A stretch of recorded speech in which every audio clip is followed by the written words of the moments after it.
What's up, family? Welcome to Junior the Big Dog, your favorite father and son duo covering Miami Hurricanes football and sports. We are back. Miami Hurricanes football is back.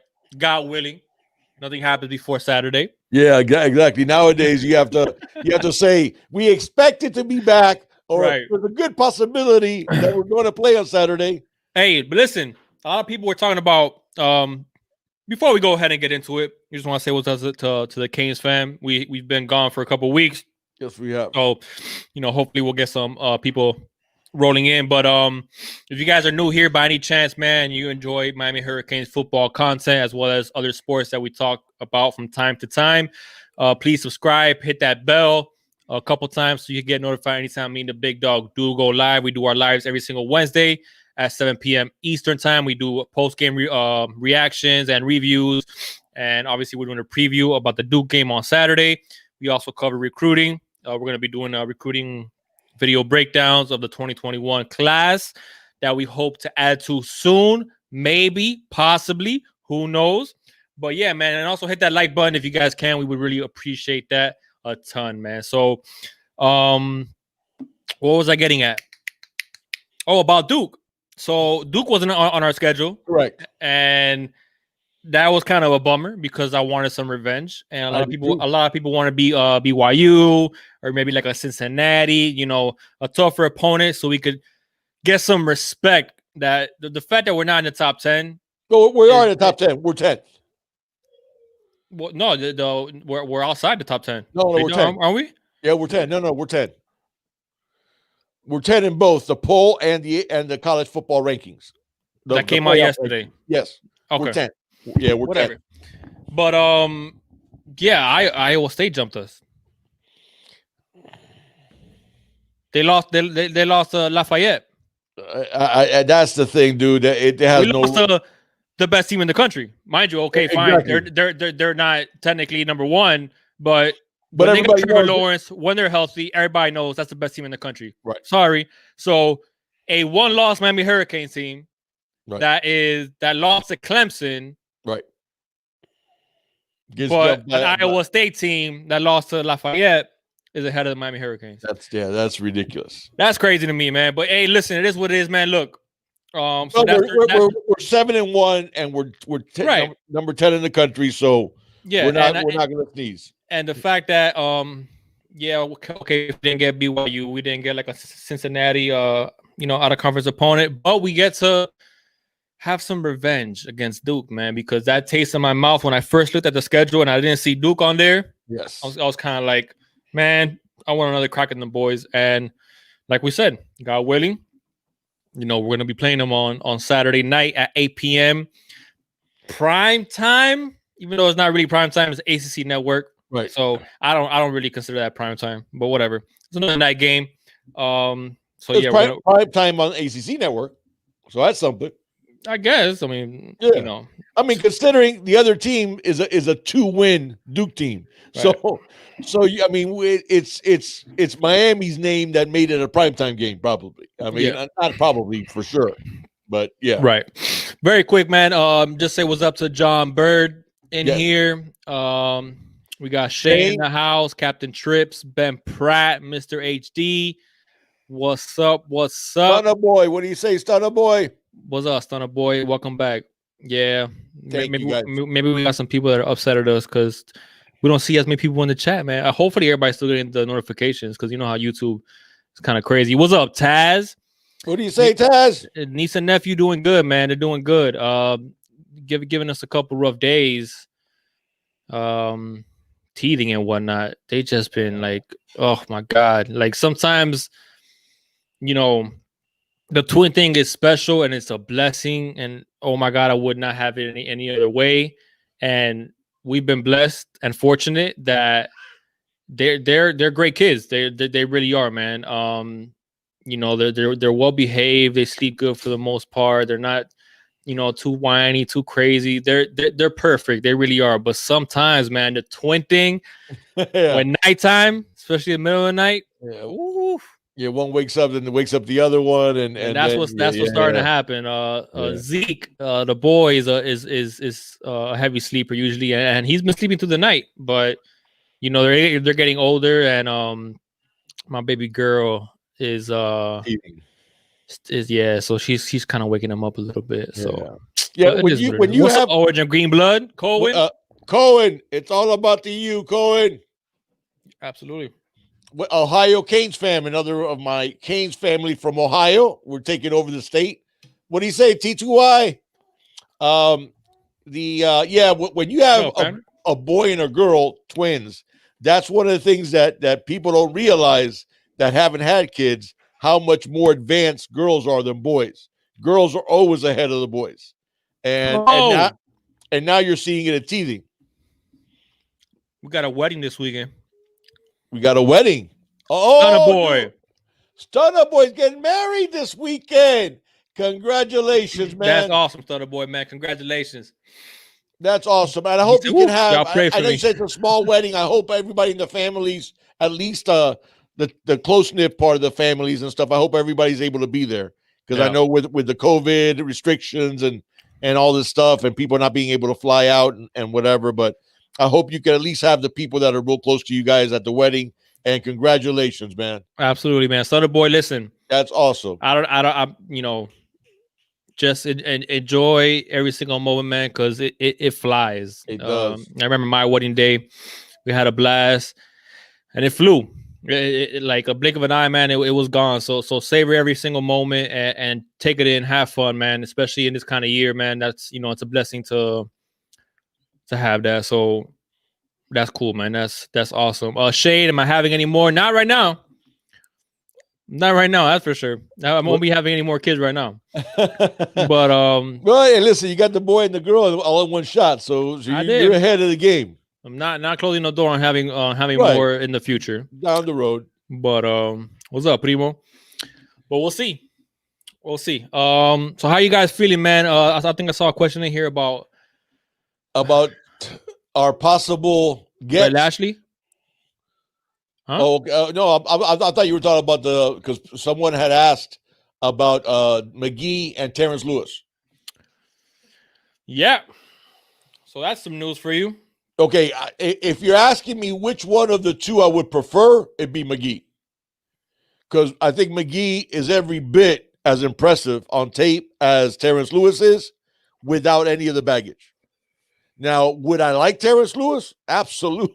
Absolutely. Listen, that guy is built to be a Miami linebacker because you're talking about a guy that plays sideline to sideline, tremendous speed, gets there with some bricks in his butt, gets there with some smack in terms of the way he hits. He is definitely now. I guess that some people talk about the red flags because of the commitments and the decommitments. With Terrence, I know there's been some other issues, but he's young. He's young, man. People make mistakes when they're young. People have second thoughts when they're young. Yeah. Hey, disclaimer, man. I had a very long day at work. Didn't have lunch today. So if you guys see me chewing, is because I am eating.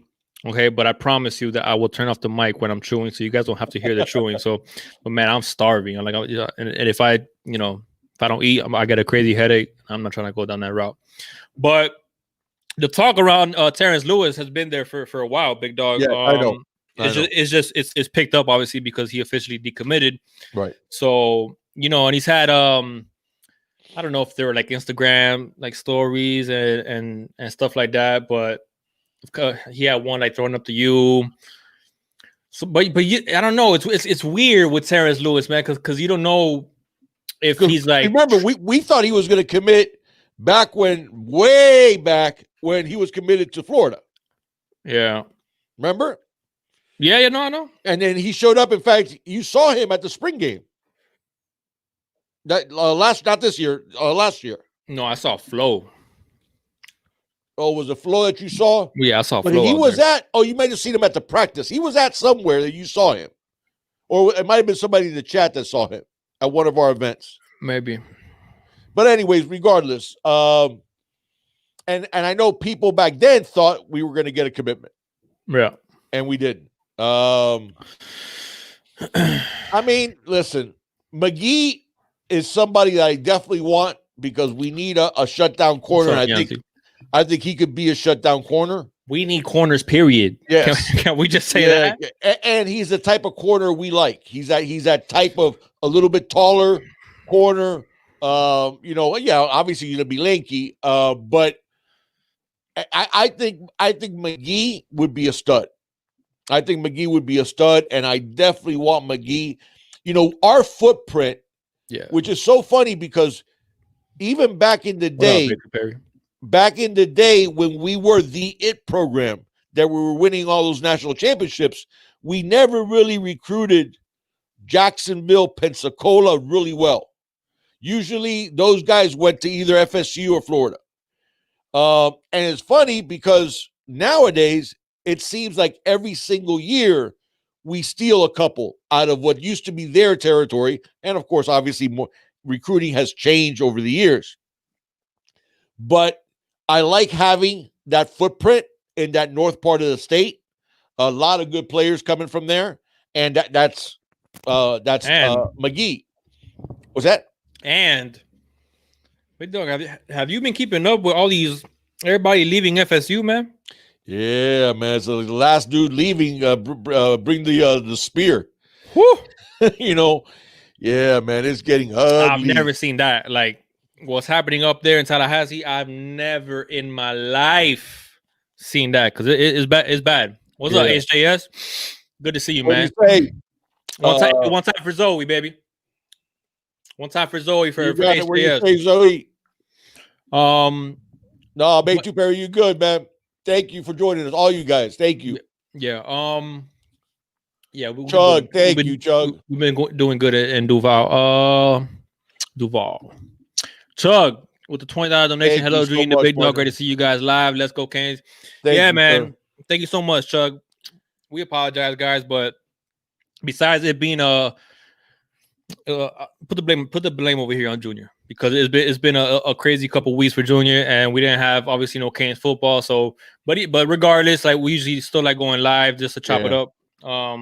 But I promise we'll start doing better with that. But so Terrence Lewis is interesting. What we gotta talk about before we get into Duke? How do you feel about the ACC? And we got a lot of Canes fans upset because of the cancellations. Basically, Notre Dame is already a shoo-in, and they removed the game from Clemson. Yeah. So our chances, unless Virginia Tech pulls the upset and beats Clemson, and you never know. You never know. That's why they play games. But right, it's not gonna happen. But I've seen crazier things happen. I guess it is 2020. Hey, anything can happen, right? Right. That's true. But yeah, so it's not looking good. I see fans are upset, man. But listen, I've always had this way of thinking in every sport. Even like when it comes to the NBA playoffs or MLB, NFL, when you put your destiny in the hands of somebody else, true, that's not you, to an extent, but true. Yeah, to an extent. I'll say to an extent because I'm sorry. I had this. I'm gonna try to always keep it. We do a G-rated show, so I'm gonna try to keep it G-rated because the one thing that popped in my mind, I'll try to come up with something else to say it. But I was DMing with Orange and Greenblood, and one of the things that we were talking about was that for the ACC, number one, they permit Notre Dame. Okay, you're going to join the ACC, but in every sport except for football. Right? And football, we're going to play 4 games a year against the ACC. Right? That was the deal. Then the COVID hits. Oh, wait. We're going to join you for football, but only for this season. And the ACC is like that. What? Okay. I mean, I've got no. Okay. I think I can keep it clean. Is like that booty call that keeps answering the phone at 4 a.m. You know what I'm saying? Sure. Okay. So because Notre Dame does all these things and the ACC, their answer is okay, whatever you want to do. Okay.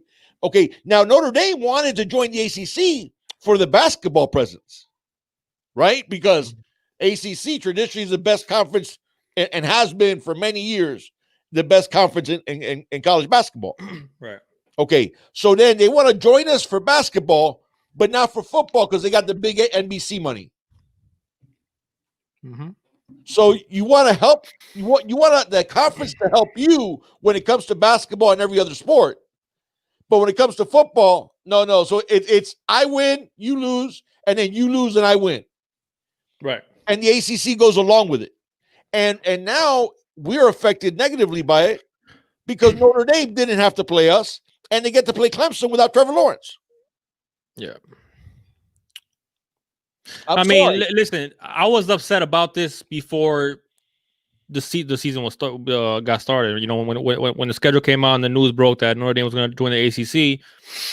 You know, I obviously our disdain, right, or anybody that's Miami Hurricanes. Right, we all hate Notre Dame, but Right. but I'm okay with them joining the conference. No, but we're either all in or all out. That's my point. That's why I was upset, because I'm like, okay, it's gonna be like a 1-year thing. No, if you're about it, man, then go ahead and just join it outright. You know, so I mean, that gets me upset. But whatever, those are the cards that we were dealt. Okay, and you're right. If we didn't have any losses, then we would have taken it out of everybody's hands. I get it. You're right about that. Right. Okay, we lost, so we let somebody else. We allowed somebody else to affect our outcome. And it was still going to. All right, think about it like this: it was still going to be tough, especially the way that you see things turning out with the Canes having no respect when it comes to these rankings. Frankly, I understand that we haven't been, blowing teams out of the water and whatnot, but we were earlier and lately not. But right, a W is a W still at the end of the day. Okay, you want to talk about the eye test and stuff like that. Okay, if you want to talk about, but eye test goes both ways then. No, absolutely does. Absolutely does. Because the eye test, when we put the beat down on Florida State, that eye test looked pretty good. Yeah, but before it stays bad, like really, really bad. True, I get that, but the point still remains that we didn't just beat them; we blew their doors off.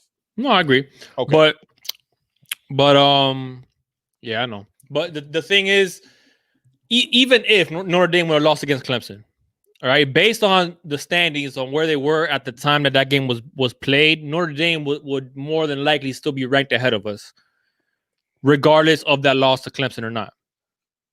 So they still would have gotten in. So we still would have needed help. Is the only point that I'm trying to make. No, but if we had beaten Clemson, then Clemson wouldn't be in ahead of us.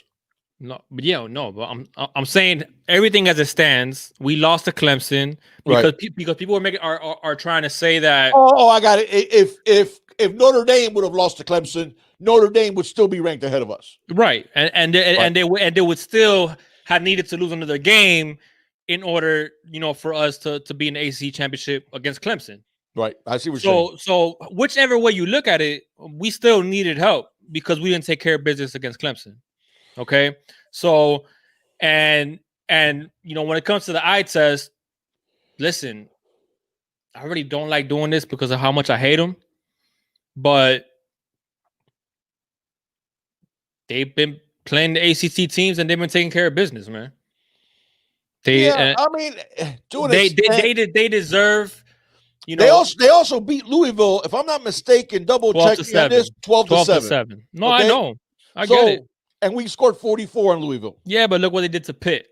And I mean, but if I'm not mistaken, in that game they were down early, and then they blew the doors off. If I'm not mistaken, the Pitt. It was close. Yeah, it was close early. It was close early. It was like I think it was 10-zip actually. And then it like 17-10, and then they started running away with it. Right. Overall, looking at things objectively, they have more impressive wins than we do. Although they struggled against North Carolina, and then they pulled it out 31-17. Right. Okay, but still, take off the cap for a second, big dog. Look at things objectively. When it comes to the eye test, okay, Notre Dame looks like a better team than Miami. I'll say Clemson at full strength definitely looks like a better team than we do. Notre Dame, Well, no, with Clemson at full strength, Big Dog looks like a better like the team best team in the country. It looks like the best team in the country. Correct. Yeah. Man, you guys see the hatred. I'm not sold. I'm not sold on Notre Dame being this juggernaut. I'm not. I know they beat Clemson. No. Wait a second. I'm not saying that they're a juggernaut. I'm just saying that. Bergie, thank you, Bergie, with a donation. Thank you so much, Bergie. Thank you, Bergie. I'm just saying that when it comes to the eye test, okay, when it comes to quality wins, Notre Dame has looked better than Miami has looked this year. Okay, yeah, but my point was, I'll go along with that comment, but by small margins. It's not a open and shut thing, is what I'm saying. You think like them at full strength and us at full strength, I'd have no problem putting money on Miami. Okay, I'm good with that. I think we could beat Notre Dame. Right, that's what I'm saying. So if they have the edge over us, it's not a slam dunk.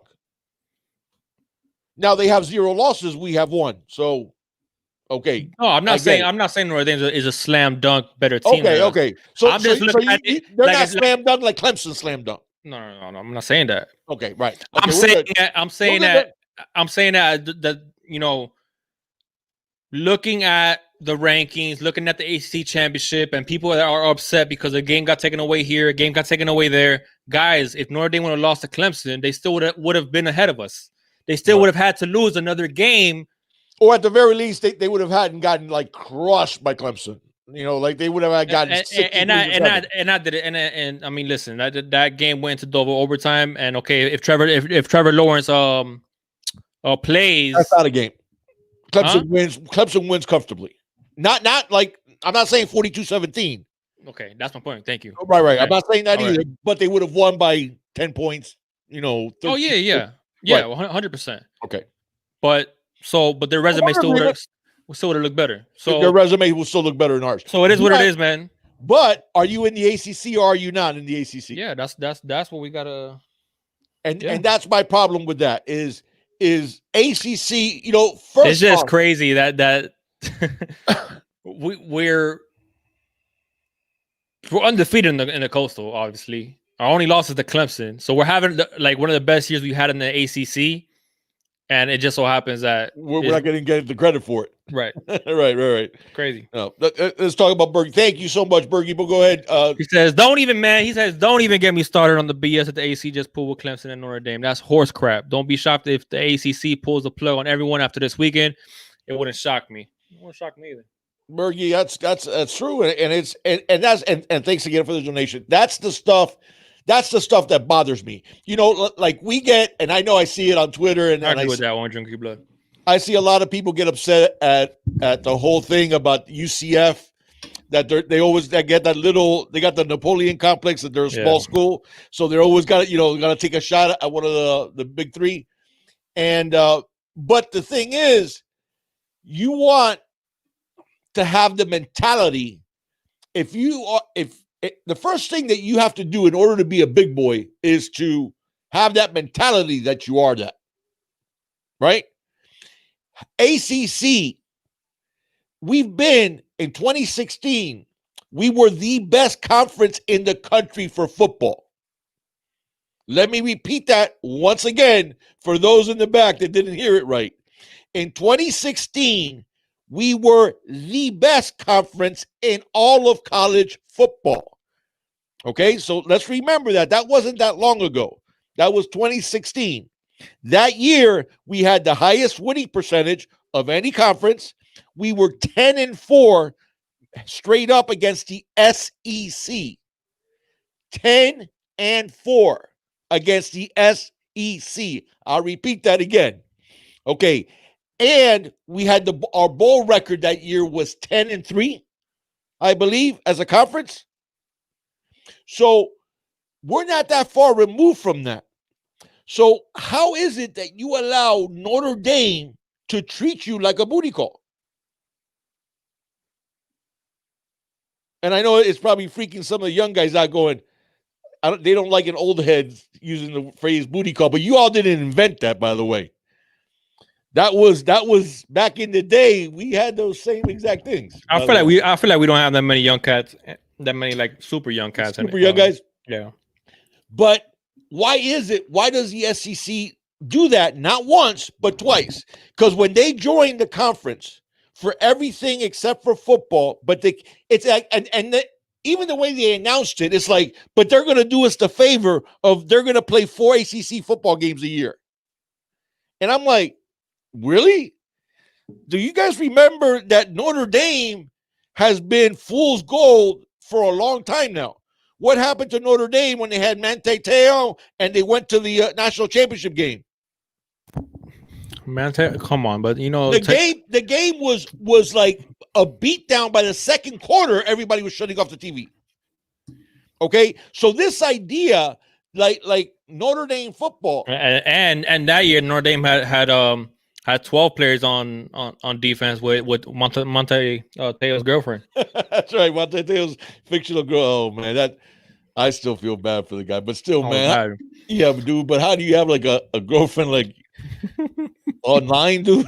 Hey, man, you haven't even met, but that's listen, it is what it is. HJS just provided one of the toughest questions of the year. What's that? Would you rather face Notre Dame or the Gators this year? Oh, hate one and hate two.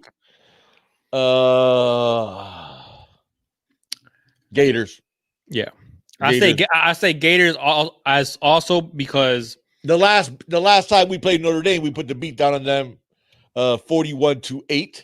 You got to think about the recruiting implications as well. Oh, that's true too. That's true also. Hey, what if I tell you we beat the Gators and Jason Marshall's like, damn. Let me back out of this verbal commitment with the Gators after what the Canes just did to these boys, man. I got my teammates already over there in Miami. Is Jason Marshall signing early? I'm not sure. Because if he signs early, it'll be too late anyways. Yeah, I know. Because he would have to sign that letter of intent beforehand. And listen, man, if you want to go elsewhere, I know. But moving forward, like still. Thank you, Bergie. Bergie with the other donation. Thank you very much for the. Go ahead, Big Dog. I appreciate your knowledge. Thank you so much, first of all, Bergie, for the $10 dono. Says Big Dog, I appreciate your knowledge so much. I really do wish I was able to retain a lot of the info you have, but all I care about right now is smashing Duke. That demon needs exercise. 100%, Bergie. I love that. 100%, man. I love that. And listen, I did the same. Look, Shane read my mind. He said, "What if we roll on the Gators and Marshall flips?" Yeah, you said the same thing. And the thing is, Bergie, Junior and I both did the same thing when we saw the revamped schedule. That when ACC came out with their revamped schedule, that we saw that they had removed Duke, we were ticked off because we wanted Duke. We wanted to get that taste. There's something about Duke. Maybe it's because of the 8 lateral game and the way that they reacted to that, and. But I feel like Duke, especially recently, when I think they're the ones that do that whole upside down U thing the most. And then there was like videos popping out of the locker room of saying a bunch of crap about the Canes and this and that.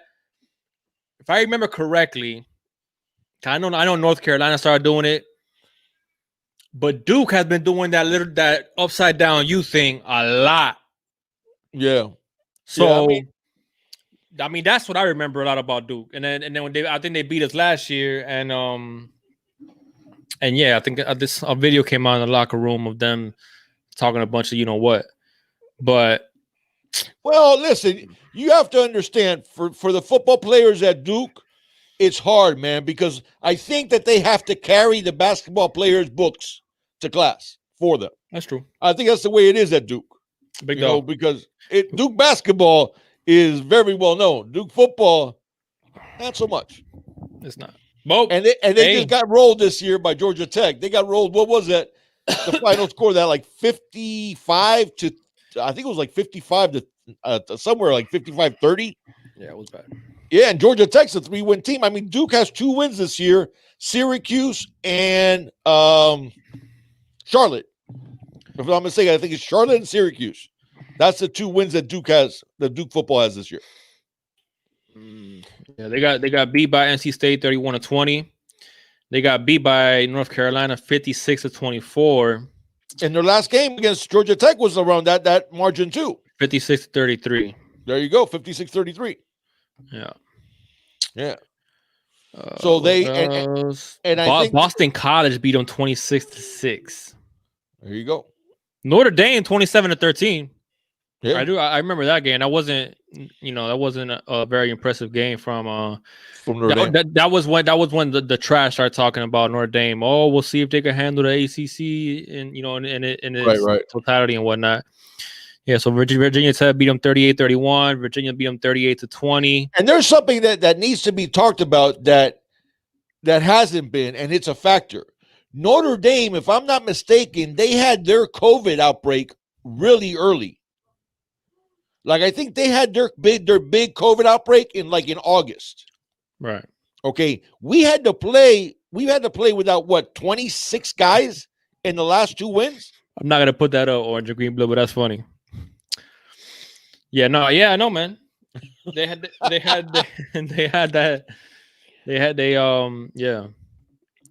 and Green Blue messed me up over here. Yeah, but you know what I'm saying? If I'm not mistaken, they had a COVID outbreak right around before the season started. So they haven't been losing the players that we have. Right. And whatever. Listen, that's why you have a roster. And I get it. Play the games. I'm not making excuses for it. What I'm saying is it is a fact. Right. So regardless of Duke's record, and regardless of the way that Duke has looked this year, how are you feeling about Saturday's game? Leading up to Saturday's game, playing Duke, considering we haven't played in a couple weeks. Considering practice for quite a while. Considering how we are, just and by weeks we could actually practice and look at film.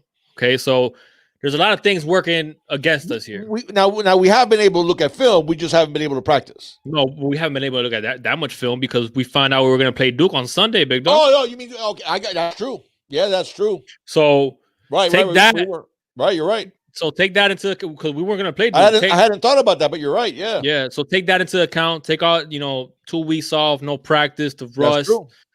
I mean, so. It's good. I don't know. I don't know what Kane's team's going to show up. First of all, because I don't know who's going to be playing. Okay.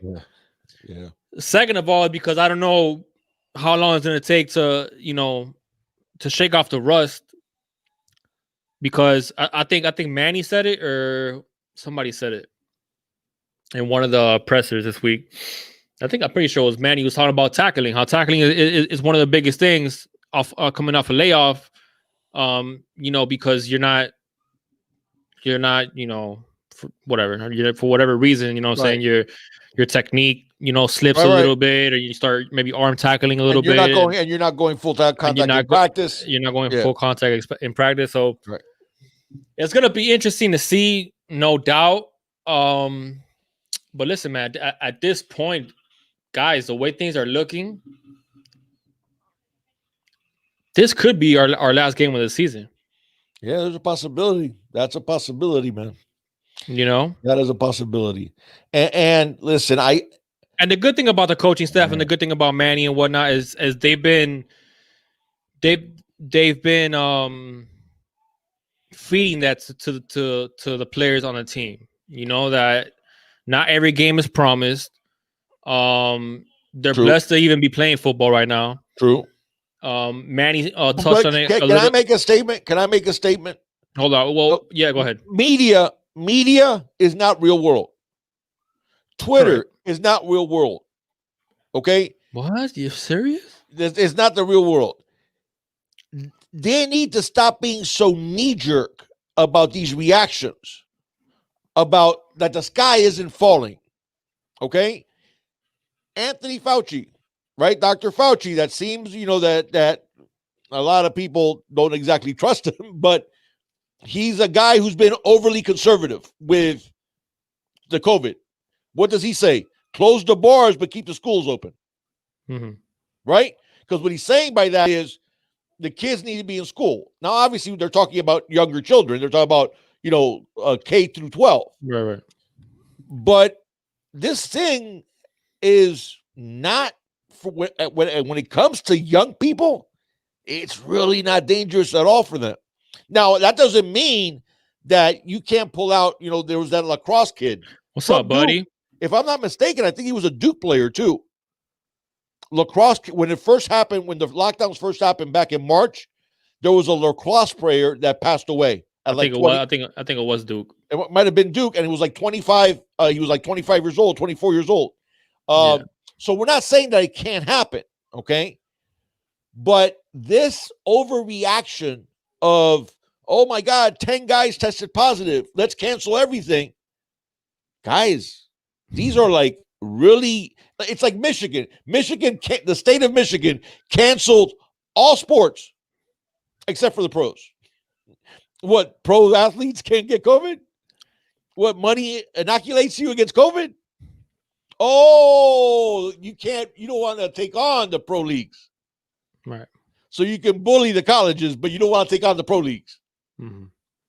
Okay. That type of nonsense is what I see so much of. And listen, I don't like forcing my views upon anybody, but at least be consistent with me. Don't tell me that you want everything locked. It's like they started a curfew. Okay. In some states. What's the point of that? Also, the bars don't stay open late. Okay. So now you're going to make everybody be at the bar at the same time and leave at the same time. You think that's good? It's just some of the nonsense, some of the, wear a mask even if you're at the beach. Wait a second. We heard that COVID and the heat doesn't really do very well, and it dies pretty quickly. And there's literally been like 0 cases of transmissions from warm weather places outside. Right? So it's like they take science and they use it as a club instead of trying to understand it. Mm-hmm. And some of this is overreaction, man. You're talking about young athletes that, by the way, if you don't have them playing football, it doesn't mean that you're going to keep them away from getting COVID. Because that's what Julio Frank's point was. When he said that he decided to play, it's like people have this mentality that if our guys aren't playing football, that they're going to be locked in a room making sure they don't get COVID. What happens to young people if you don't give them something to do? You think they're going to stay inside all the time and abide the lockdown? What's that saying, big dog? About idle hands. Idle is the devil's workshop. It's there. Thank you. Idle hands are the devil's workshop. So I'm not saying that these kids are like we're gonna do like bad stuff and nothing like that. But the fact that they have nothing to do, dude. What the hell did we do when we were 20 years old? Less than that. I mean, these kids are like 18, 19. Exactly. Okay, trust me. As much as I would love to say I've always been a Christian, but I wasn't diving into my Bible on a Saturday night when I was 18. Yeah. Especially if you're like a big time football player, one of the biggest universities that everybody pretty much knows you, and you're in Miami. What? And you're in Miami. Okay. It's a bad recipe, man. Come on, man. Yeah. Come on. When you get those Hurricane players together in those anthology shows, what's one of the things that they talk about? Man, we get in the club, the Dolphins players would be asking us, hey, can you get me in? Yeah. Okay. So this concept of like that these guys, that it's dangerous for them to play football because if you remove them from football, they're going to be safer.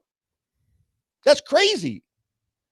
Yeah, especially to young, Bergie. I feel like people. I feel like a lot of people have changed. He said we're living in a politically correct, media-driven paranoia. My thoughts on this have changed so much from where they were 8 months ago. I remember, Bergie. I remember you and I discussing it, and I remember, if anything, you started convincing me to your point of view.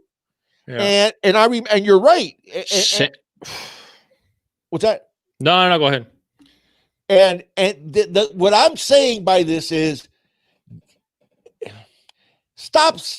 Okay. College presidents, college athletic directors, stop virtue signaling and start having some virtue. That's what I got to say. That's what I have to say. Because it's not about the kids. It's about you looking like you care about the kids. That's the truth. Big Dog, you gotta give it to him straight. I like when Big Dog gets like this. Oh man, because it just bothers me, man. Because nobody in this, dude, you know me. You know I've coached. I love the impact I had on young people. That's to me was like one of the coolest aspects. Dude, you remember? Okay, oh, yeah. You remember? You know, I didn't like to leave the field. I'd be there. I'd coach anybody at any time. And I loved, I loved playing when I was younger too, and I played throughout until like I was 40. But the when I coached, man, I lived coaching, just breathed it, just enjoyed it, enjoyed so much having an impact. And a lot of young people, you know, they either, you know, some of them don't have fathers, some of them don't have relationships with their fathers, and they need that male role model, you know, that male that holds them to a standard, that holds them accountable, that makes them push themselves. You know, those type of things are really important. So nobody's going to worry about kids more than I am. I'm not worried about COVID and young people. I'm really not. I mean, you look at it, a vast majority of even the older people that have passed away have comorbidities. They're people that were ill. They're people that were overweight. Like a guy like me, I should worry. Yeah, I should worry. I'm up there in age. I'm overweight. Yeah, my computer's dying. Oh, your computer's dying? Okay, a person like me should lock up. Should lock themselves in their house. Okay, but if people say, well, a young person gets it, they might give it to grandma. Well, that's grandma has to keep herself away from things. That young person needs to live, man. And these kids' window of being an athlete, at being at a top university and playing football, it's a small window, man, and it goes by like that. And you want them to throw away a year so a school president can look like he really cares about kids when he's not thinking of the kids when he's doing it. Come on, man. It's enough already. It's enough already. And that's the thing. It's all about virtue signaling and not about virtue. So that's what I got to say. But let's go. You guys want to talk some more about Duke? You guys want to talk about the recruiting? Whew. Thank you, Stunner. I mean, what is it that, where are you guys, your minds are? Are your minds more on Duke or more on recruiting right now? Because what I see on Twitter, a lot of people care about the recruiting and what's going on. Well, Shane over here is trying to put the dream team class together, because he was like, what do you think about a lineup of having Mason Smith commit to us, Terrence Lewis, McGee? I mean, he's just throwing them all at us. That would be crazy. But I don't know, man. Crazy. I'm hearing Mason Smith is leading LSU. I mean, listen, most people would say he's leading LSU. He's from Louisiana. Right. But he does, listen, he said that his best fit is in our defense. He did say that. You know? But he did, but that doesn't, he also said good things about all because it's between LSU, Bama, Georgia, us. Is that it? That's it, right? It's between four, or is there a fifth? No, it's only between four for Mason Smith. It's LSU, Bama, Georgia, and us. Is that correct? Sure. I'm pretty sure. I believe that's the case. And Florida was a fifth school. That's what I thought at first, but I don't know which one I'm missing, because you got the 3 SEC schools and us. Yeah. Oh, could you imagine? Oh my God, man! We would have a defensive tackle, would it just be sick? It'd just be sick. Scorpio Kane says, "What about Hood?" I'm not.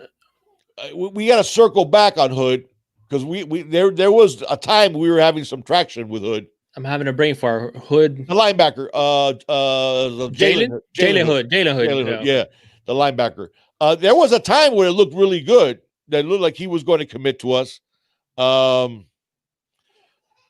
I'm not feeling it. I'm not feeling that we're going to get Hood. Listen, I understand a lot of the focus. I do. Listen, I think we have a good shot at Terrence Lewis. I do. I think we have a good shot. I think we got a shot with any recruit at this point. I think the future bodes well because honestly, what's happening in Tallahassee is not something that turns around overnight. Correct. So I think that's something that's going to be that's going to help us out when it comes to recruiting for sure. Yep. I don't know, man. If I had to pick one of the names that are being thrown out, McGee to me is the one that I would prefer because there's no drawbacks there, and I think he could be a shutdown corner.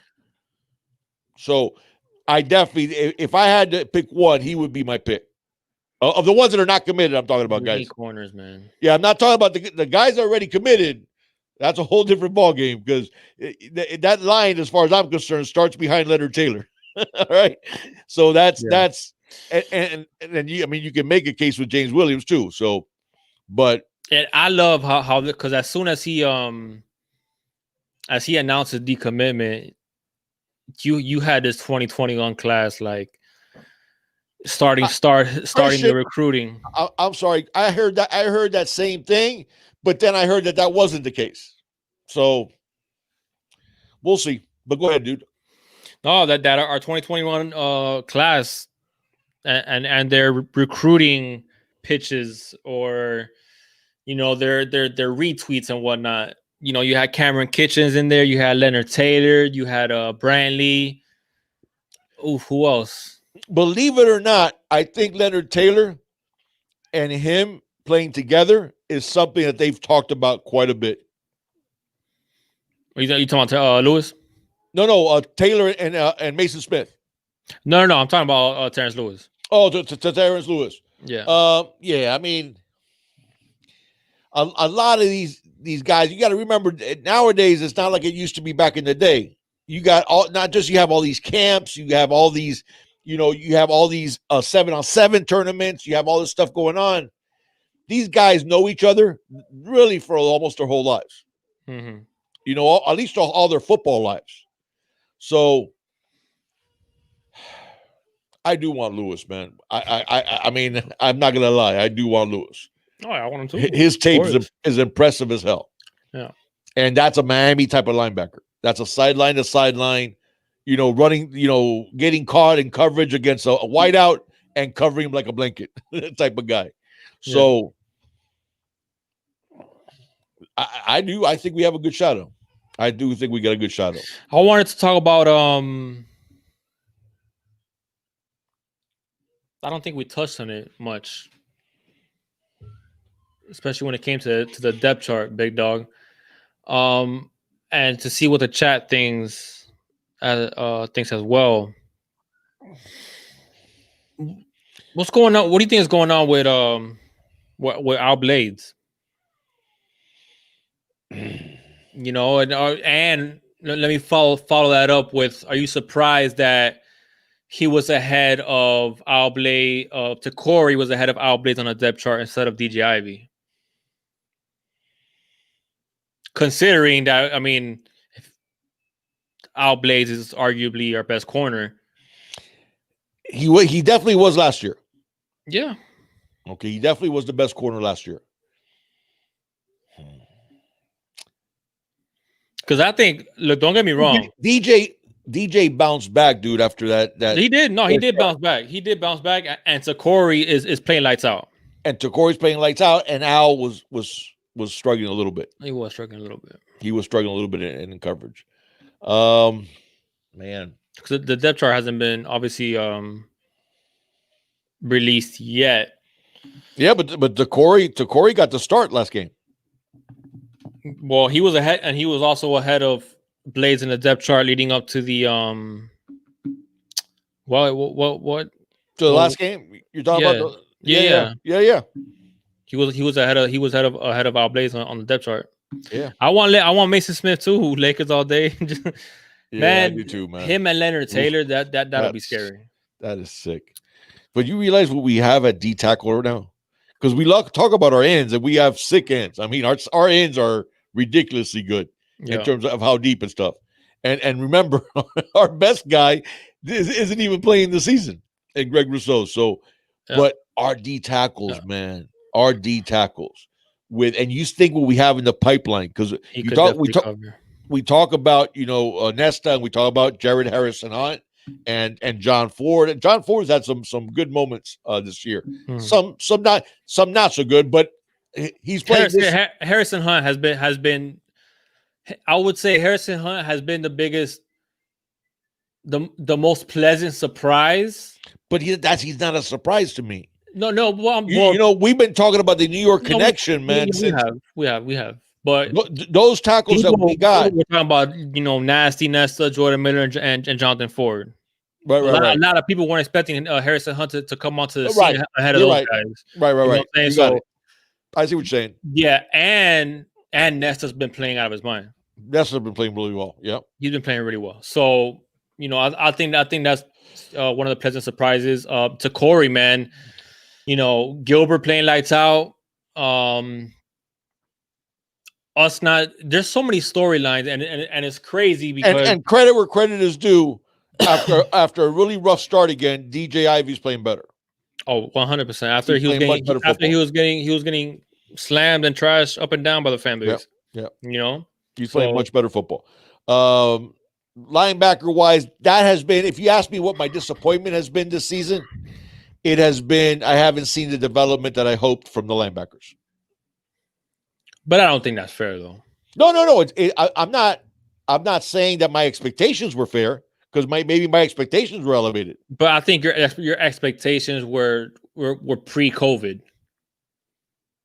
Okay, that's fair. You think COVID had a factor in that? Oh, I think COVID had 100% of a factor in that. No, in terms of robbing of experience, that's a fair point. That's a fair point. So and we've seen flashes, from Flag, we definitely saw flashes from Flag, from Brooks at times. I haven't seen Avery Huff. That's the thing, we haven't seen him. He plays on special teams all the time, and he's done well on special teams, but we haven't seen him get into this game. Right. Wayman Steed has flashed at times, but not consistently. McLeod hasn't played as consistently as we had hoped he would. But man, you see, Big Dog. But for me, I didn't have high expectations for this linebacker group. I'll put it to you this way: if you would have told me if you count weakest group, okay, that's fair. But if you count Stryker as a linebacker, if I would have told you going into the season, that our best linebacker will be Gilbert Frierson, and it's not even close, you would have doubted. You wouldn't have thought that was possible. If we were counting Stryker as a linebacker, probably not. You wouldn't have thought that Gilbert Frierson would have been hands down the best linebacker, and it hasn't been close. It's not even close, right? Yeah. It's not. There's no debate. There's no debate. A DB, you can make a debate. With those guys, you can't. Oh, thank you so much, man. I can't read. G Blacken. Is it G Blacken? I got you. G Blacken. I'm sorry. I think I gotta get a new prescription. Maybe I just got a Kenyan because I got just smudged. But go ahead. Thank you so much, man, for the $20. Thank you very much. Is it fact that Ruff can't recruit anybody, or could it be that he picks recruits, has them in pocket, and Manny/Banda say nah, forcing him to scramble? Also, if Ruff is that bad, how come Packy gets a pass? That's G Black, and here's the thing, man. Those are great points right there. I get why people could be disappointed here and there, but I've never understood the Rumph hate. I really haven't. Do we? Frankly, Banda recruits most of our DBs. Well, he does, but Rumph has a lot. Listen, who pulled Christian Williams out of Bama? Yeah, Big Dog, but it didn't work out. It didn't work out. But who got Christian Williams? Right, but there's going to come a point in time where, okay, name me the one after that, though. No. I get it. But his point is well taken. To me, our biggest liability on the defensive side as a coach is Jonathan Becky. 110%. I agree. Okay, then. Yeah. Okay. So that's that. His point is fair. Why is Rumph getting all? Because I don't understand it. I understand people criticizing him. I'm not saying anything about that. I think people always hold it against him that he didn't get either Tyson Campbell or Patrick Surtain. Yeah, people have not forgot about that. When you were their coach, how do you not get either one? Okay, I get that. But you look at what he did with Michael Jackson. Is he okay? I'll put it this way: is he on the same level as, let's say, what Eric Hickson has done at the running back, or what Stephen Field has done, or what? Obviously, Rhett Lashley. Is he at that level? No. Okay, that's fair. But it's not that people criticize him. Is like what G Blacken's point is. People go over the top where he's the worst coach and I don't know why he has a job. And it's like, okay, I understand some of the criticism, but it's unwarranted for it to be that far over the top, in my opinion. I agree with that. Because it's not like, what about Packy? Mm-hmm. Okay? Because what's his dual role? What's his other job besides striker? Special team. Yeah, special teams, right.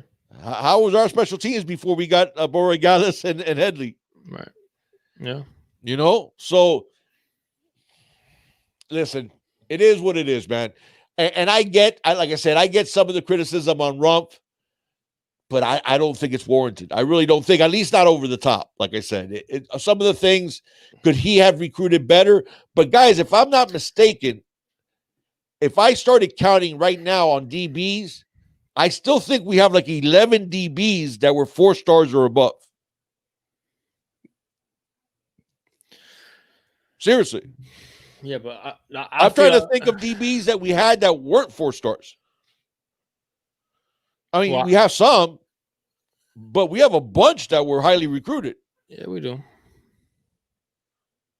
We just haven't gotten like that dude. That's fair. Okay, that's fair. I'll take that. We haven't gotten that dude. All right. To me, I know everybody thought Patrick Surtain was that dude. I wanted Tyson Campbell better, but that to me was that dude. Well, that sure. year. They got Surtain now. I'm going like top 5 in the latest mock that I saw. That's crazy. That's crazy. I mean, they're both going to go in the first round this year. He's a first rounder. He's a legit first rounder. He's not a top 5. Last time I saw, they have him like, yeah, definitely top 10. I could have sworn I saw him like going like 4th or 5th.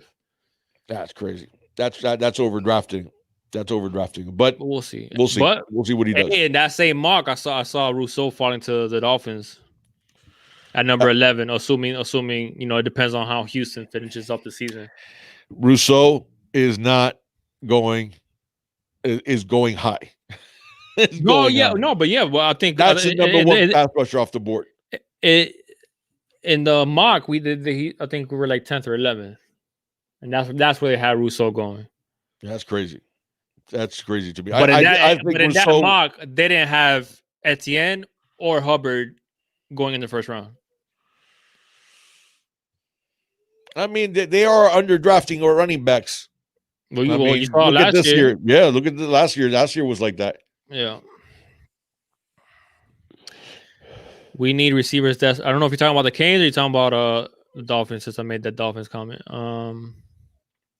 But thank you, G Blacken, for the donation. Yeah, thank you so much, man. I guess there were business decisions. You can't blame Mike for not recruiting if he's not allowed to recruit. I mean, and that's fair. Okay, but we've had problems with the way our corners are used, but I don't really think we've had problems with them not necessarily developing at a decent level. Because Michael Jackson, like I said, if you look at the Michael Jackson that was his first couple of years in the program and the player that Michael Jackson became. I got some pushback on that. You don't think Michael Jackson I have was some developed? I have some pushback on how our corners play. Oh yeah, I do too. I do, but that's more of a defensive coordinator problem than a cornerback coach. Is it problem. though? Yeah, it is. It is. Oh, you're talking about technique. You're talking about the technique that he teaches. Yeah, I'm talking about technique. I'm talking about like that's fair. That's fair. Not looking for the ball, not trying to basically put a lot of emphasis on slashing. Once the ball is in the receiver's hands, and not necessarily playing the ball all the time. And we've seen the effects of it, because how many times have we criticized our corners for not turning their heads? So how much is it being emphasized? Right. On playing the ball. No, that's fair. And I would like to see. I mean, we have great athletes, and we always have had at Miami, and I like to see him taking advantage of putting those corners. Way more impressed. What's that? Russell Westbrook to Washington for John Wall. Straight up, VKs, like straight up Westbrook for John Wall. I didn't want Westbrook for the Heat, that's for sure. Yeah, no, we're good. I'm not a fan of Russell Westbrook. I don't like him. He's just a very inefficient player. He's really inefficient. He's an inefficient player. I feel like he's a selfish player. I just don't. Yeah, I mean, he's an amazing talent. Don't get me wrong, but I don't think he's the right fit for. In exchange for draw and a first round pick. Okay, all right. Okay, yeah, because John Wall. John Wall. He's never healthy. That's the thing. Has he ever played? Washington has been wanting to get rid of John Wall for a while. But dude, seriously, has he ever played contract? Has he ever not missed a ton of games in every? Is there any seasons that he hasn't missed a ton of games? Early on, he played, but I mean, yeah, once he started getting banged up, and then he got hurt. Like at his house as well. Yeah. It's been bad luck for John Wall, man. That's crazy. That's a player that I liked a lot. My NBA I liked is a lot. Probably blowing up right now because he hasn't developed to at all like the way I thought he was going to develop. I mean, he's been good when he's been on the court, but I thought he was going to be even better. Westbrook has an amazing attitude.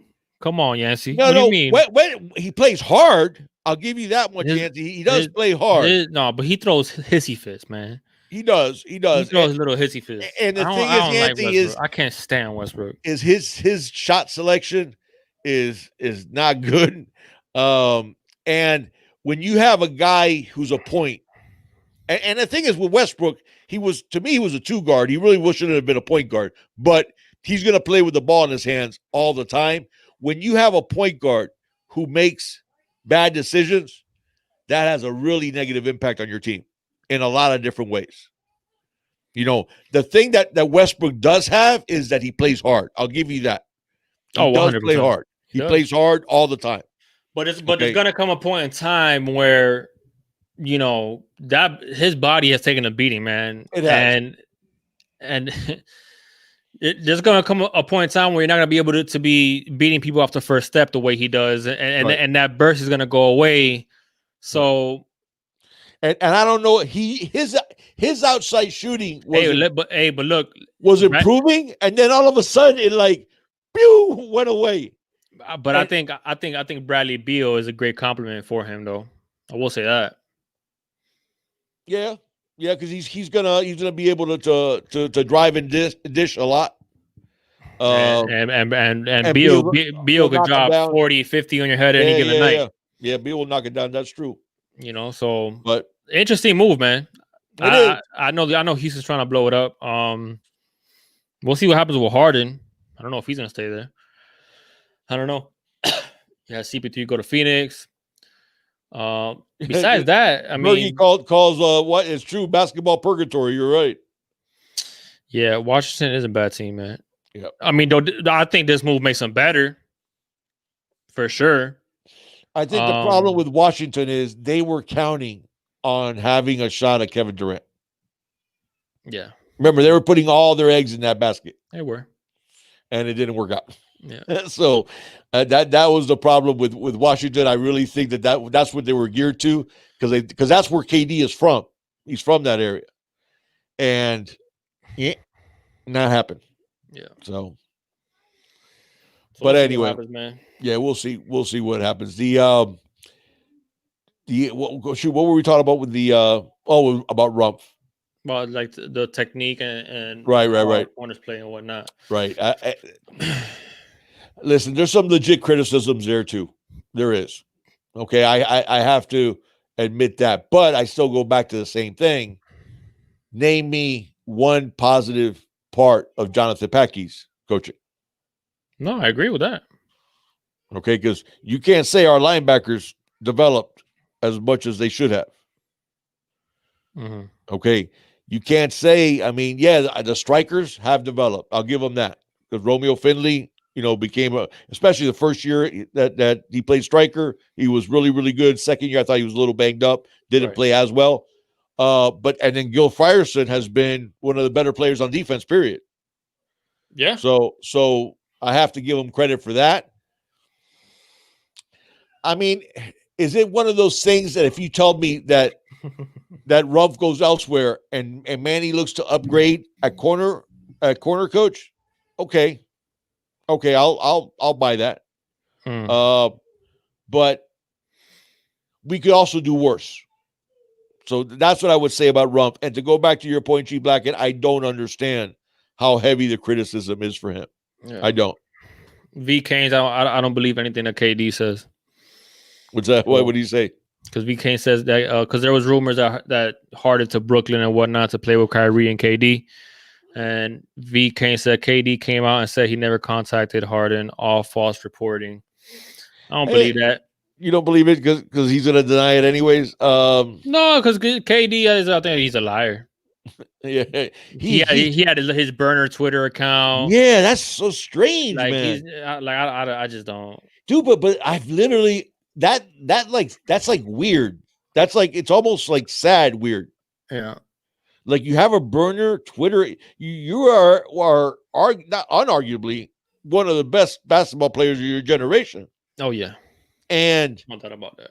And you get a burner Twitter account to say good things about you, and it's I mean that's like no, I haven't seen that. V. Canes, have you seen the burner stuff from Matt Patricia? No, I haven't seen that. No, he did the same thing. Oh wait a second, that's right. There was a story about that. At least he got fired. He's out. He got canned. But there was a story about that. I remember that. There was a report on that on that Patricia might have had a burner account. And wasn't there the one of the VPs? I agree with that, Yancey. For the Sixers. For Philadelphia, remember? He had a burner account too. That's a thing, man. That's like a thing, the burner account. Dude, but how sad is that? I don't know. I don't get that. I mean, if you tell me some random person does that, okay. But you're at that level. Why? First off, why are you even on Twitter? Well, everybody's on Twitter, though. Yeah, but it's just toxic. So Ocala Kane says, why wouldn't Manny take Terrence Lewis when those other type of dogs that built our program? Mike Irvin had off the field issues, and he a legend. No. Listen, Ocala, I'm not saying Manny not take him. Not at all. And Ocala, there's been communications from the coaching staff. Yeah. And Terrence Lewis. So I don't think it's a fact of Manny not taking them. There's interest on both ends. Right. So I think if Terrence Lewis calls up Manny right now and says, "Hey, I want to be a Kane," I think Manny takes him 100%. And if I was Manny, I damn sure would take the commitment too. I would too. Yeah. No. I'm not. Those were just things that rumors were circulating because of the kind of guys that I guess Manning was recruiting. Right. Guys that didn't have any previous, issues and whatnot. Didn't have drama, right. High character, no leaders, drama and no drama guys. So, but then there's rumors floating around that maybe that's not a take for Miami because of, No, I don't believe that. Listen, man. I don't believe it. I believe Manny would say hell yeah. Yeah, you got a lot of guys that just buy in, man. A lot of guys that just wanted to see. And guys, we need to remember this. We need to remember this when it comes to all sports.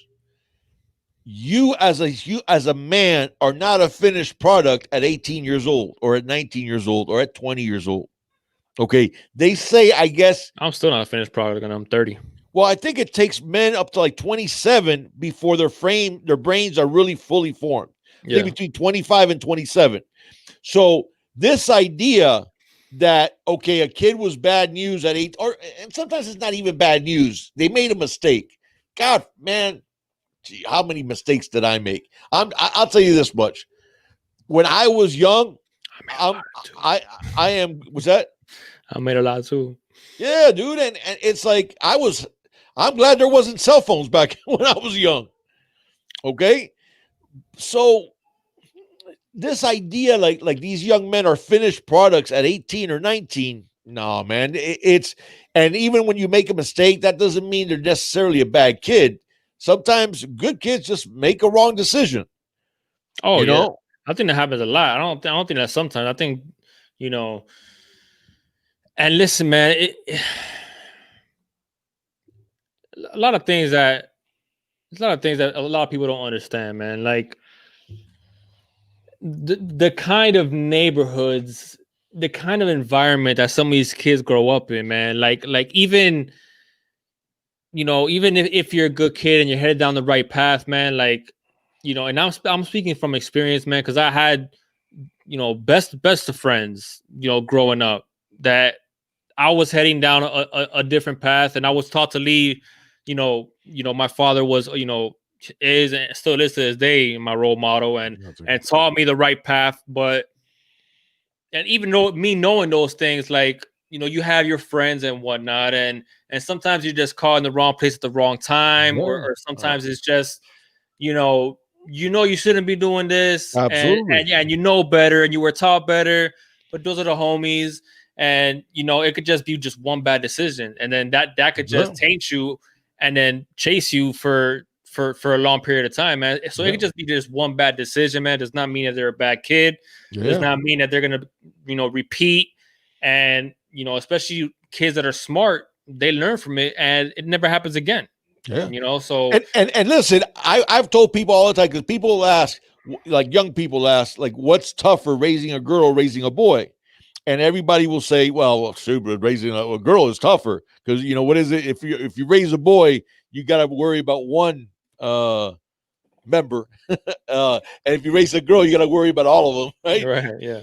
But no, to me, it's the opposite. Is raising a boy is a lot tougher, because you want to raise a man, and being a man, there's gonna be he's going to be in situations that are learning situations, right? Well, the problem with that is getting young people to understand one bad decision can change everything forever. And sometimes kids don't have a second chance. Right? So getting young people to understand that is hard. But here's the thing, to be fully honest, interest of full disclosure, I can tell you that I damn sure didn't make the right decision a lot when I was young. So this idea that these kids are finished product, I wish people stopped that. You know, it was like, and I said it, you guys remember how disappointed was I with Jarren Williams and the way he behaved last year. Okay. I still wish, wherever he ends up at, that he smartens up and realize that he's only going to get one bite at the apple, because you're not going to be 21 forever. Okay. So you better take advantage of it when you have that opportunity. So when you're 40 or 50 or 60, you're not looking back going, oh man, I wish I would have. Yeah. Okay. And so, yeah, I know it. So those type of things we need to understand as fans and supporters of the program. These kids aren't finished products. Okay. Just because they're A at 19 or 20 doesn't mean they'll be the same dude at 25. Right. Right? If they make a mistake at 20, doesn't mean they can't straighten out their life. Right? So the thing with Terrence Lewis is he is uber talented, a Miami type of linebacker, and a young man that is learning. that is learning his way, right? Mhm. So why wouldn't you take a chance on him Right. and give him that opportunity? Yeah. Okay. Now, mind you, it doesn't work out. Okay. See ya. Oh, wow. Savion Collins decommitted. I had heard. We saw that coming. Yeah, I heard all kinds of rumors on that. Yeah, I get it. I get it. I think who was it? Ole Miss, or who was it that was pushing a big dog? Oregon. I thought it was Miss. I thought it was Ole Miss. Double check that for me. Was it Ole Miss or Mississippi State? I think it was, Might have been. You think it was Oregon? or was it Mississippi State? That's what I thought. It was Mississippi State. But we had heard rumors of that, and listen, it I mean, it was, double check. oh no, it was Seymour that's getting pushed by Oregon. Oh, Seymour. Now Maybe. Seymour, I definitely want to keep. I definitely want to keep Seymour. I think Seymour is. Yeah, I get it that people are like, oh, you can find guards anywhere. Not like him.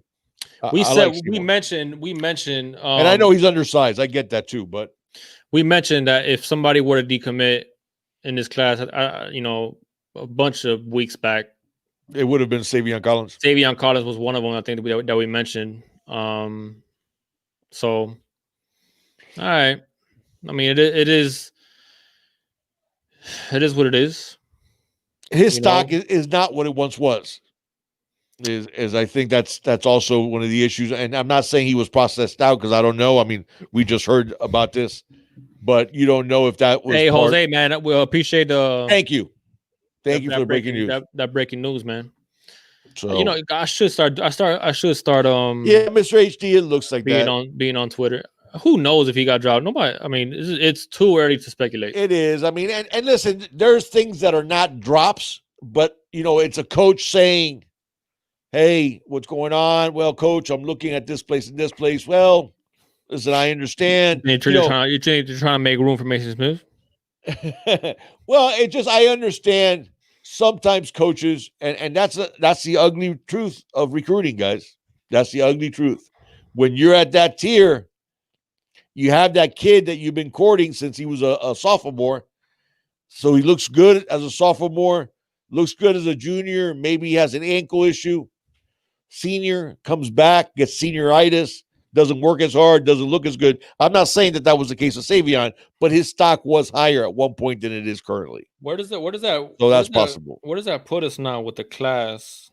And it's going to be so weird because of this whole COVID thing. Like, I don't know. Yeah.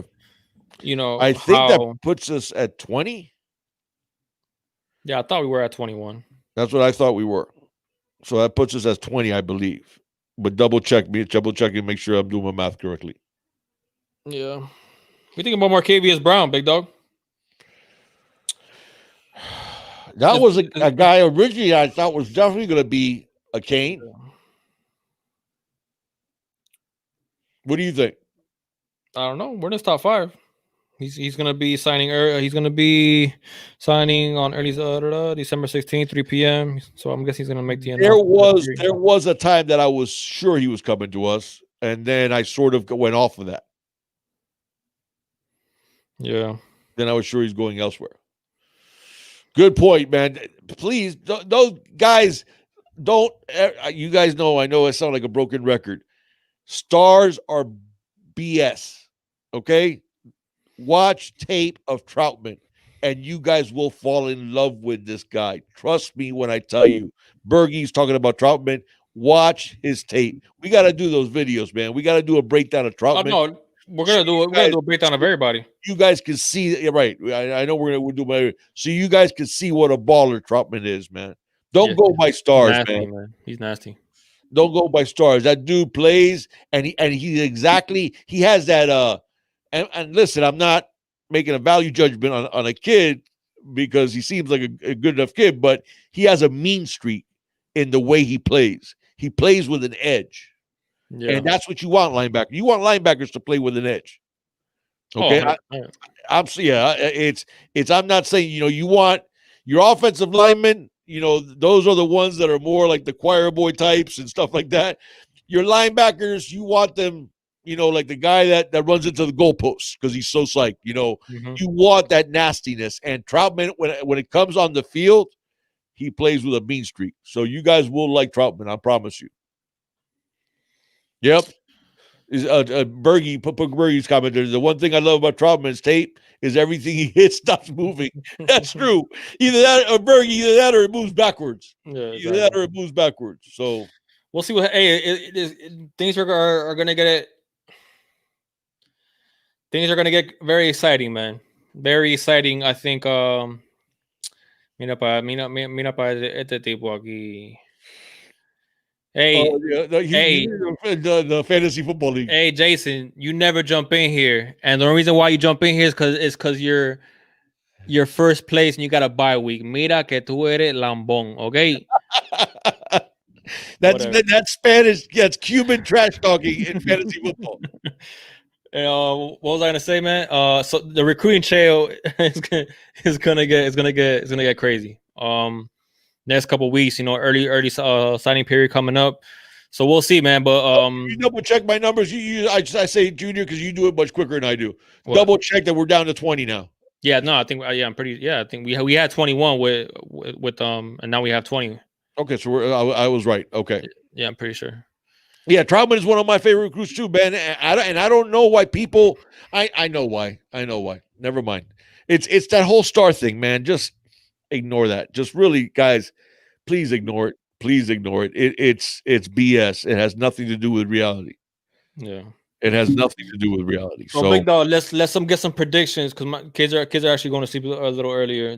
Okay. So what do you envision? I envision a slow start offensively, especially because of the way we've not been able to practice and watch a lot of. So I expect a slow start. Then I expect us to turn it on. I expect our defense to play better. So I'm thinking I'm going to go 47. Take it easy, Mr. HG. I'm going 47-13. Damn. Yep. I think this is a game that we start putting it together. Make your predictions in the chat, guys. And also let me get your defensive do me a favor. In the chat, I want your offensive MVP followed by your defensive MVP of the game, followed by the final score. Put that in here. All right, big dog. So what did you say? 47 what? 13. We should make this like a contest, man. I hope we gotta do it, Mason Smith. We gotta come up with something. Defensive MVP, big dog. Who you got? Oh, good question. I mean, it's the same one we give every single week, big dog. No, I want to switch it up. I know. I usually give Jalen Phillips.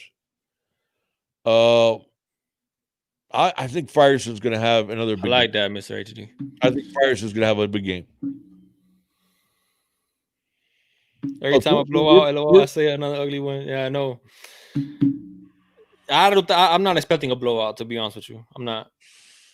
That's true. I do blowouts often. So who'd you get on defense? I got Frierson on defense, and then on offense, I'm going to go.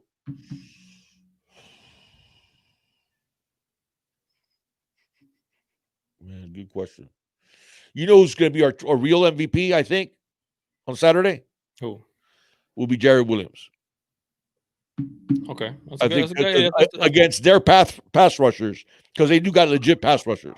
That's a good point, Sean. And what's the other guy's name? Who'd you say? Well, you got Chris Rumpf, but then they have behind Rumpf the oh my God, their other end. Please, guys, I'm having a senior moment. The other defensive end that North Carolina that Duke has that's like right behind them in sacks. I think it begins with a T. But anyways, they have two legit pass rushers.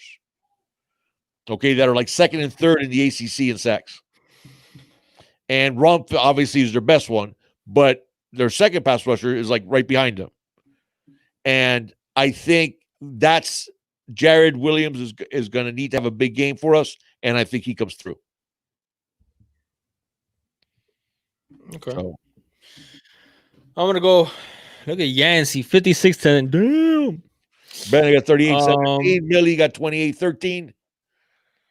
So, I can see that too. I can see us struggling on offense early, especially, and then turning it on some. But I can definitely see it not really happening. I just think, though, I think this is gonna be one of those games that Rhett Lashley runs 95 plays, some sick number, and that we end up at the end just wearing him out and then putting up a lot of points late.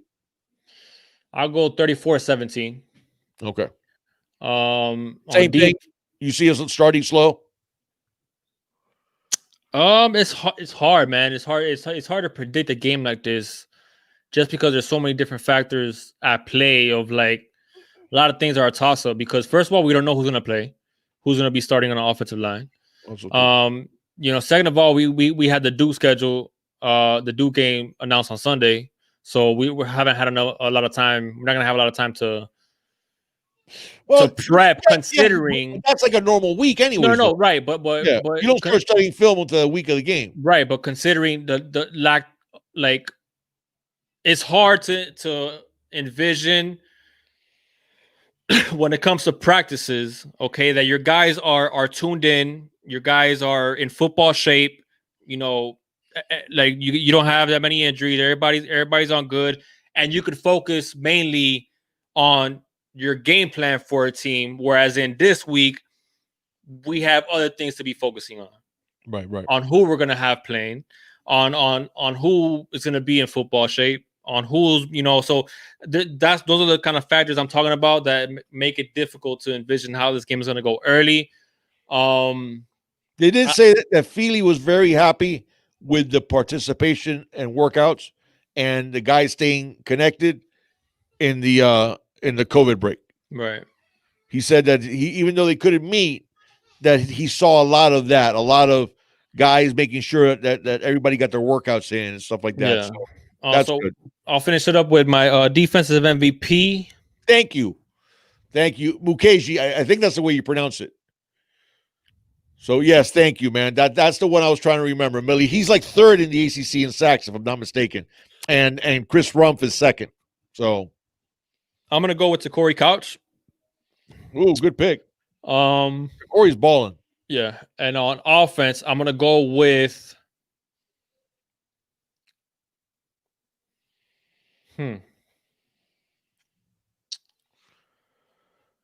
And by the way, I do think, guys, that's the key. If we were doing a breakdown, like the previews that we do with video and stuff, the key to me is going to be the play of Jared Williams and John Campbell, and obviously if Zion gets some time at the tackle against Chris Rumph and Mukeji. I think Harris is going to have a big game. Really good. Yeah. Did you see that?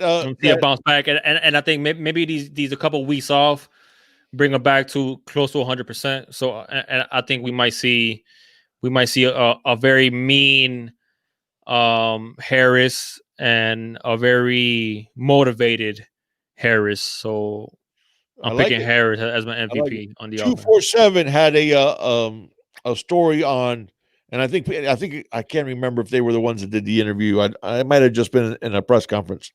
That David Feely, he was asked about the fastest hurricanes this season and the strongest. And then fastest, he said, no surprises, D. Wiggins and Rooster. Yeah. Were the fastest. And he said Mark Pope was also up there. That Pope was also up there. Yeah. And then he said the strongest, he said relative to size, because obviously strongest is Jordan Miller is the strongest dude on the team. But strongest relative to size, he said 2 running backs, which surprised me. He said a true freshman, Don Chaney and Cam Harris. And he did mention Al Blades is one that he forgot. And I think those are the 3 he mentioned in terms of strength relative. Remember, like Jonathan Garvin, that he won that award for it's not strongest, it's strongest relative to size and weight, So, because obviously if you go by strongest, they're all going to be linemen. They're all going to be offensive linemen and defensive linemen. So, and not really defensive linemen, offensive linemen and D tackles. Those are going to be your strongest guys on the team. Exactly. And Miller, they say Miller's going to break some Hurricane weightlifting records before he's out of the program, because he is monstrously strong. So we'll see, man. So listen, guys. Thank you guys so much for joining us tonight. If you're new here by any chance, man, please hit that subscribe button, hit that notification bell so you can get notified anytime me and the Big Dog do go live. We go live every single Wednesday at 7 p.m. breaking down and previewing the upcoming game. You know, whoever it is that it may be. Today it was Duke. Hopefully, next week it'll be Georgia Tech. I mean, we'll see. Who knows what the future has in store, man? But as of right now, as of right now, it's supposed to be Duke, Georgia Tech, North Carolina. Correct? Something like that. Yeah, I think so. Yeah, that's I think so. Is Duke, Georgia Tech, North Carolina. I think is the order. Something like that. So we'll see what happens. As of right now, we are playing on against Duke, man. But like I said, man, and hit that like button as well. Share, subscribe. You know, help us grow the Junior and the Big Dog family. If you're watching us on the replay, leave your comments down below, man. I've been trying to do. We try to get to every single comment that we can. So score predictions or based on anything that we talked about tonight. If you guys have any input, something you want to say, just leave it in the comment section below. And we'll respond to you guys and chop it up with you guys, man. So, but for those of you that joined us tonight, man, on the live, thank you so much. We really do appreciate it. We look forward to it every single week, and we just love, talking Miami Hurricanes football, amongst other things that we talked about tonight. But just chopping it up with our Junior and the Big Dog family, man. So, you got anything else to add, Big Dog, before we go ahead and get out of here? Oh, I think we're good. All right, man. So, guys already know, man. Be safe. And go Canes. As always, it's all about this you. Thank you, guys. You have a good night.